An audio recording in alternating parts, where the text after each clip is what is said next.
Assalamualaikum warahmatullahi wabarakatuh. Salam budi luhur. Perkenalkan, nama saya Abdul Khalik dengan NIM 19315004880, mahasiswa Universitas Budi Luhur, Prodi Manajemen, Fakultas Ekonomi dan Bisnis. Dalam video kali ini, saya akan menjelaskan kembali materi untuk tugas ujian tengah semester pada mata kuliah Manajemen Strategi dengan dosen pengampu Bapak Dr. Muhammad Mabrur Taufik, SAG SEMM. Dalam video kali ini, saya akan mengambil materi pada pertemuan pertama, yaitu manajemen strategi. Di dalam manajemen strategi ini, saya akan menjelaskan yang pertama, manfaat belajar strategi, yang kedua, menjelaskan manfaat belajar ekonomika, yang ketiga, menguraikan berbagai hal mengenai globalisasi dan tantangan manajemen strategi, yang keempat, menjelaskan definisi manajemen strategi, yang terakhir, mendeskripsikan peranan manajemen stakeholders. Nah, selanjutnya kenapa sih kita harus mempelajari strategi? Karena strategi berkaitan dengan keputusan besar yang dihadapi organisasi tersebut dalam melakukan bisnis, berkaitan dengan perilaku yang konsisten, dan seharusnya mampu menciptakan keunggulan kompetitif perusahaan. Strategi ini pun dapat menentukan kesuksesan dalam organisasi tersebut. Dan inilah yang menjadi alasan mengapa mempelajari strategi itu sangat amat bermanfaat dan menjanjikan. Nah, selanjutnya adapun manfaat dari manajemen strategi. Yang pertama yaitu meningkatkan kemampuan perusahaan dalam mencegah masalah. Yang kedua, dapat ditarik dari berbagai alternatif yang terbaik. Yang ketiga, dilibatkannya karyawan dalam formulasi strategi, yang pada akhirnya dapat meningkatkan motivasi mereka. Yang terakhir, penolakan atas perubahan dapat dikurangi. Selanjutnya yaitu manfaat dan model ekonomika. Kenapa sih kita harus mempelajari ekonomika?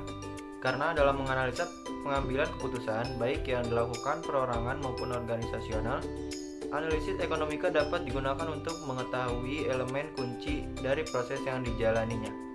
Hal-hal yang harus diidentifikasi oleh model ekonomika yaitu pembuat keputusan, tujuan, pilihan, serta hubungan antara pilihan dan hasil.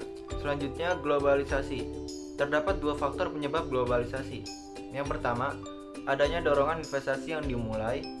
Yang kedua, GATT, merupakan penarikan utama di sisi peminat atau demand pool. Selanjutnya yaitu kecenderungan yang mendukung globalisasi. Yang pertama yaitu aliran dana dan modal semakin mudah menembus batas negara. Yang kedua, investor asing semakin giat membeli dan menjual aset finansial dan real. Yang ketiga, institusi keuangan asing semakin gencar menembus pusat keuangan dunia dan regional.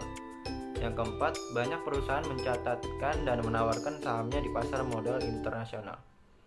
Yang terakhir, liberalisasi dan deregulasi sektor finansial. Selanjutnya yaitu definisi dari manajemen strategi.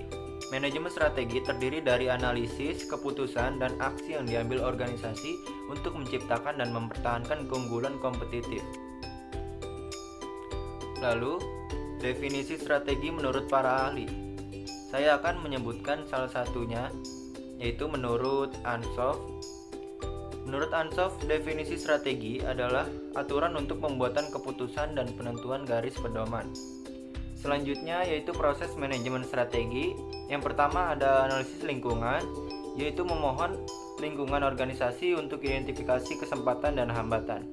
Yang kedua, arah organisasi, yaitu sasaran dan misi organisasi. Yang ketiga, formulasi strategi organisasi, membentuk dan menyeleksi strategi. Yang keempat, implementasi strategi organisasi, tindakan mengembangkan strategi tahap sebelumnya. Yang terakhir, evaluasi strategi, yaitu meneliti dan mengevaluasi. Selanjutnya yaitu tujuan pemasaran dan penjualan. Yang pertama yaitu memaksimalkan pertumbuhan perusahaan. Yang kedua, menyediakan jasa dan produk terbaik. Yang ketiga yaitu memimpin pasar. Lalu tujuan profitabilitas, yang pertama yaitu memaksimalkan keuntungan, yang kedua memaksimalkan dividen, dan yang terakhir yaitu menstabilkan keuangan. Selanjutnya yaitu tujuan hubungan dengan karyawan. Yang pertama, imbalan dan manfaat. Dua, tempat kerja yang akrab. Dan yang terakhir, memuaskan karyawan. Lalu tujuan efisiensi membuat perusahaan yang efisien dan pemimpin industri. Tujuan tanggung jawab sosial yaitu yang pertama, perusahaan yang bertanggung jawab sosial dan melayani masyarakat. Selanjutnya yaitu terdapat dua cara melihat peranan manajemen dalam manajemen stakeholder. Yang pertama yaitu peranan manajemen adalah untuk melihat stakeholder berebut untuk mendapatkan perhatian dan sumber daya organisasi. Yang kedua, simbolis antar stakeholder, yaitu manajer mengakui adanya saling ketergantungan antara para karyawan, pemasok, konsumen, pemegang saham, dan masyarakat pada umumnya.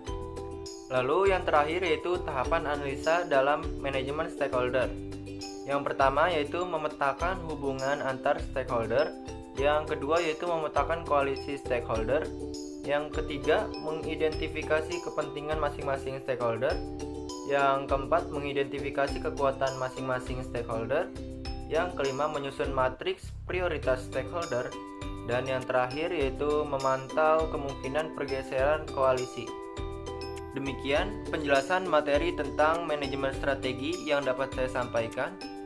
Semoga teman-teman dapat memahami penjelasan materi yang saya sampaikan.